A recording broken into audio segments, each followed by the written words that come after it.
मेडशी येथे बँकेने अपघात विम्याची रक्कम दिली मृतकाच्या मुलाला। मालेगाव तालुक्यातील मेडशी आरोग्य केंद्रात कर्तव्यावर असलेल्या परिचारिका कैशिला दिलीप कांबळे यांचा अपघातात मृत्यू झाला होता, परंतु त्या अकोला वाशिम जिल्हा मध्यवर्ती बँकेच्या पगारदार खातेदार असल्याने त्यांचा बँकेमार्फत विमा काढण्यात आला होता।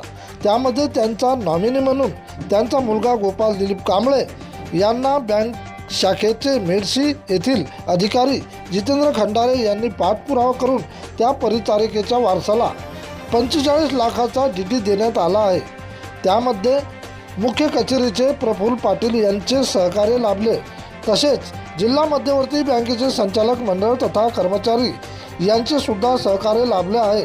विम्याची रक्कम बँकेचे मुख्य अधिकारी कैलास बिस्कुंदे तथा नागनाथ विद्यालयाचे कर्मचारी वृंद व मेडशी येथील नागरिकांच्या सक्षम परिचारिका कांबळेताई यांचे वारसाला 45 लाखाचा दिला डीडी।